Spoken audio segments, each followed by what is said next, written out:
All right. Thank you so much, Amadine Uyi, Chief Bureau Correspondent, all the way from the Federal Capital Territory.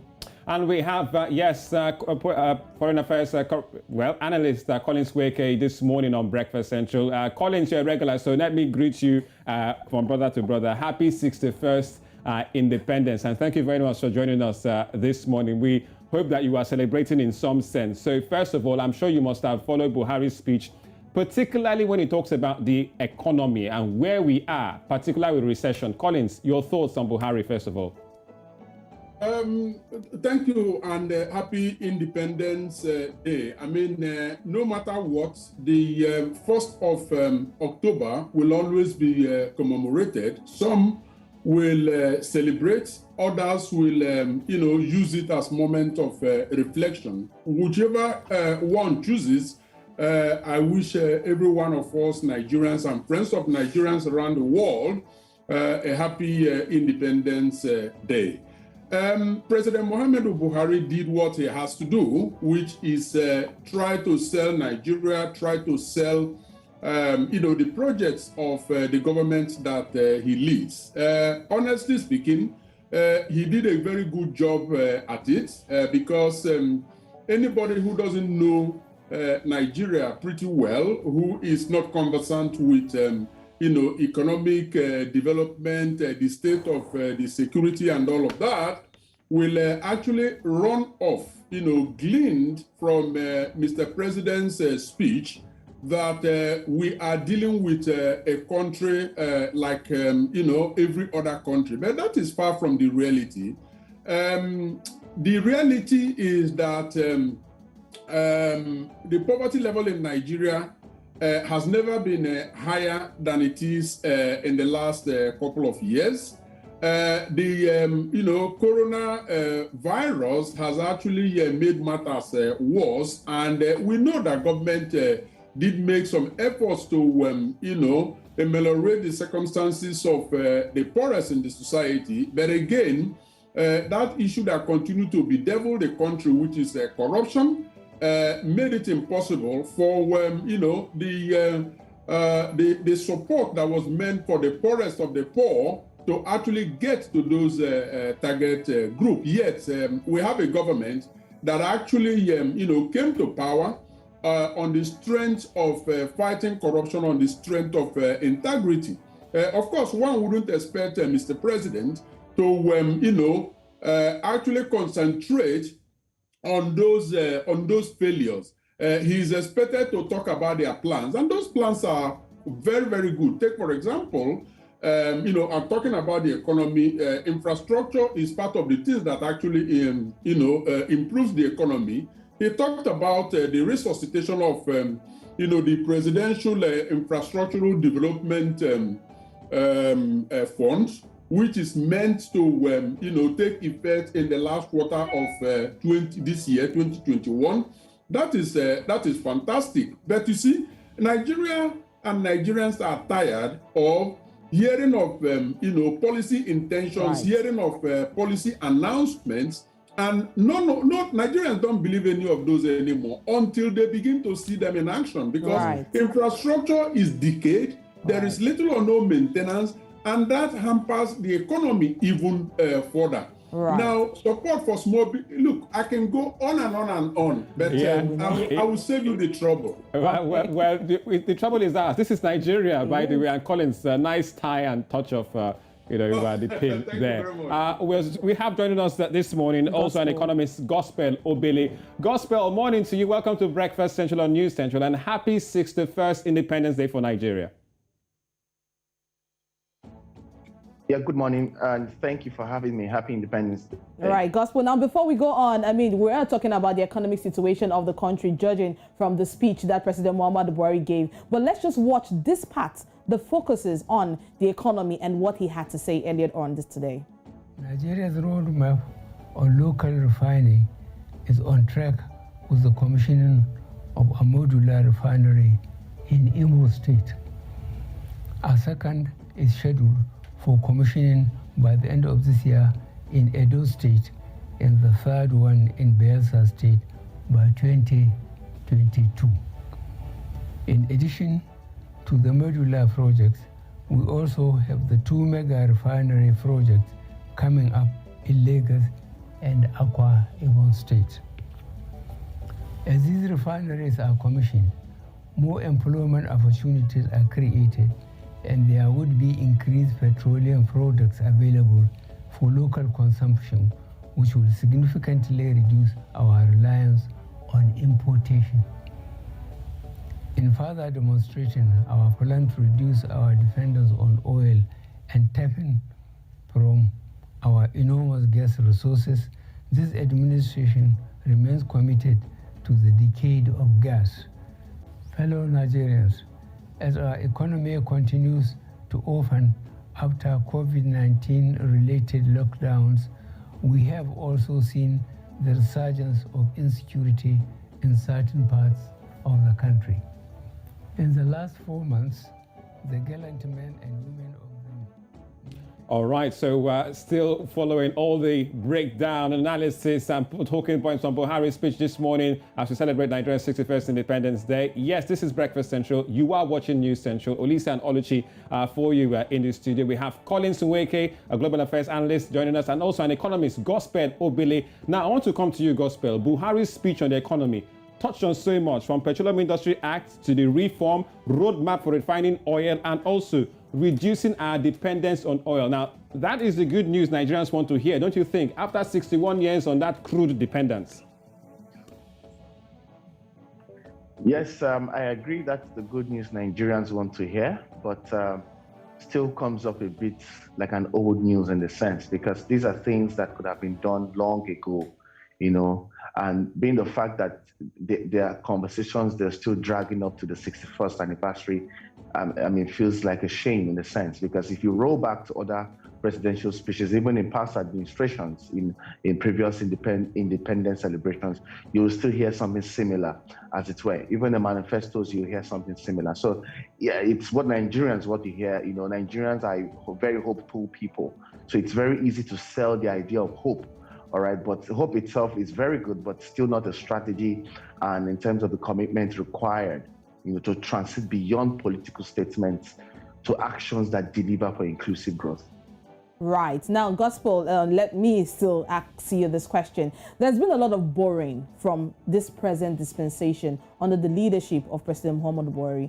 I mean, just a few days ago, we heard that World Bank has just given Nigeria $750 million loan. Now, what risk is involved in all of this, Obele? All right, so interesting to note that no nation that has grown significantly into the advanced stage of its economy has done that without a budget deficit in a sense. So from a very surface level, borrowings are not bad. All right, what makes it bad are the nature of spendings or, in quote, investments that these monies are being used for. All right, and if you look at the government budget spread and all that, you can see the heavy weight on debt servicing as well as recurrent expenditure, and little or not much on capital expenditure. Even if you look at the budget implementation reports, all right, over the years, you would see that we usually hit the recurrent expenditure mark and do not even achieve up to 50% of the capital expenditure. So that's to tell you that the risk associated with borrowing is the fact that we do not have productive pipelines through which those monies have gone through such a way that the returns on those investments will be positive enough to secure development as well as to service or repay back those debts. Also, secondly, to note that Nigeria is currently in a tough revenue crisis, and some of these borrowings have been targeted towards core infrastructure projects, which, quite frankly, some of which we've seen. All right, we're talking about the railway infrastructure project between Lagos and Ibadan, and there are conversations that there will be ports projects even within that portfolio and all of that. So the risk it makes in the sense the next generation of leaders would likely undertake a very huge debt burden that I don't see how possible it will be in terms of escaping that, as well as even the states have their own conversation around need for bailouts and all of that. So it puts the nation at a dire financial and investment risk going forward, and that would be a very bad place to be in terms of attracting foreign direct investment going in the subsequent years. All right, thank you very much, Gospel Obele. We still have you right here on the program with us, but I want to come to you, Collins Nweke, Global Affairs Analyst. Now, there was not really much said in terms of Nigeria's debt servicing from Buhari's speech, but looking at what Gospel just talked about, is not how you borrow, is perhaps the recurrency of how you borrow. And many will say that this administration, well, in terms of, they look like addicted to borrowing, just like what you have when people can't stay away from crack or some of those things. But where do we get out of this? How can Nigeria's economy rebound from all this? Well, first and foremost, I want to look at it from two perspectives. Perspective number one is indeed the attitude of Nigeria towards borrowing. Like Gospel mentioned, borrowing in itself is not a bad thing. As a matter of fact, borrowing can actually be a very, very positive thing. But indeed, what you do with the money that you borrow is, the cardinal point there. Now, that's on the Nigerian side in terms of, being able to, get their acts together as regards to what they borrow for.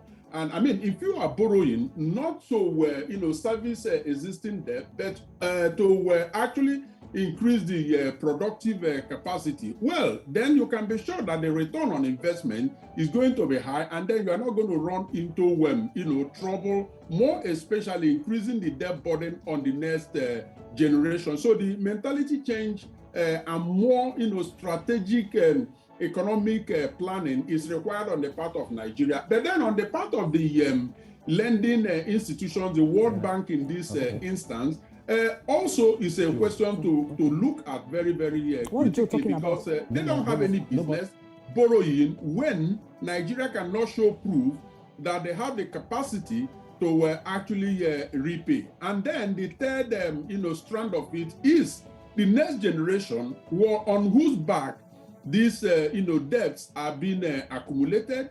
I mean, they need to stand up more than they have ever done before. It's not going to be easy, but this is, a burden that they don't have to bear, and they need to, be louder in letting the government know that they disagree with this, and government should be more responsible. He talked really well about the refineries. I mean, he mentioned about 5 states: Imo State, Edo State, Bayelsa State, Lagos State, and Akwa Ibom State, and the plans on how refineries will be brought out from the state. Now, let's not forget, we already have 4 refineries that are more or less not functioning properly. How well do you think we can handle 5 more when we have 4 who have 0 to nothing to prove to us so far? Collins, I won't start with you. Oh, yes. Okay. Well, that's it. It's part of that, lack of adequate planning. I mean, dig deeper, and you might find that, the purpose of the extra refineries that are being talked about, has to do with the fact that it serves the interest of, the ruling class, the elites of Nigeria, who have actually, supported it because ultimately it will pay off to them individually and not, the national economic interest. So yes, I agree with your summation that they ought to inject more capital into the existing ones that have either gone marabout or in fact, that are completely useless. They should do something resuscitating them rather than, establishing new one. That's one. And then secondly, the fact of injecting impetus in the non-oil sector, I think is a very, very important thing that they have always talked about, but never managed to realize. I believe that, such a fund meant for the refineries could be redirected into injecting impetus in the non-oil sector, because the slight growth of the economy witnessed in the last period actually came mainly from the non-oil sector. So I think they should do more work on that rather than the wasteful spending on projects that are due to fail. Yeah, thank you so much, Collins Nweke. But I have to come to you, economics Gospel Obele. So I'll give you the final words on Buhari's points on economic diversification strategy and recovery from the economic recession, which his administration has led us to twice. So far, so good. Your thoughts? The economy has been recovering quite technically. If you look at the GDP numbers, you see how sectors have been picking up. But significantly, these sectors have picked up because they are largely resilient sectors in themselves. So business activities in those sectors have grown to become more resilient than of taking from a significant government support, all right, in terms of that recovery process in itself. So we've seen that the government needs to rework its social intervention towards recovery to ensure that it's targeted at the critical mass of business who actually needs it. So, Thank you so much, gentlemen, for your time this morning, and happy Independence Day 61st for you. Gospel Obele, economist, and Collins Nweke, Global Affairs Analyst. Thank you, gentlemen, for coming on Breakfast Central on our 61st Independence Anniversary. Thank you. Happy Independence. All right, you're still watching Breakfast Central on News Central. We're moving straight to the